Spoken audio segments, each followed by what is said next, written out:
সরকারি খরচ চালানোর জন্য মার্কিন নবনির্বাচিত প্রেসিডেন্ট ডোনাল্ড ট্রাম্প প্রস্তাবিত প্যাকেজ সহ একটি রাষ্ট্রীয় অর্থ বিল মার্কিন কংগ্রেসের নিম্নকক্ষ প্রতিনিধি পরিষদে পাশ হতে ব্যর্থ হয়েছে।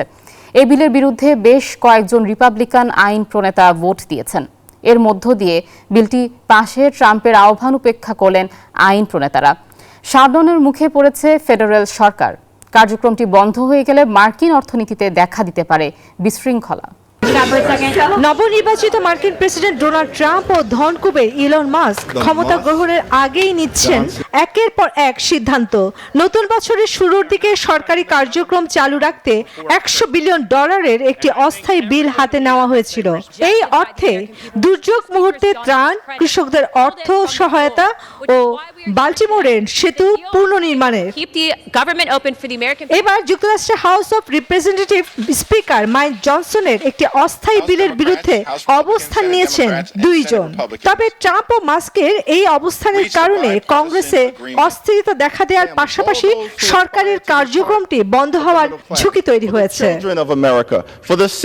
বিশেষ করে রিপাবলিকানদের মধ্যে এই বিল নিয়ে তীব্র বিতর্ক দেখা দিয়েছে।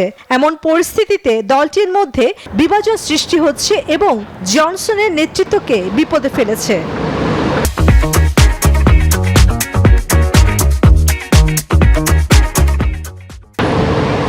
বিশ্লেষকরা বলছেন, ট্রাম্প ও মাস্কের পদক্ষেপ যদি সরকারের কার্যক্রম বন্ধ হয়ে যায় তাহলে যুক্তরাষ্ট্রের অর্থনীতি ও জনজীবনে তা নেতিবাচক প্রভাব ফেলতে পারে। এদিকে রাজনৈতিক এই অস্থিরতায় ট্রাম্পের দ্বিতীয় মেয়াদ কিভাবে চলবে তার একটি প্রাথমিক সংকেত হিসেবেও দেখছে অনেকে।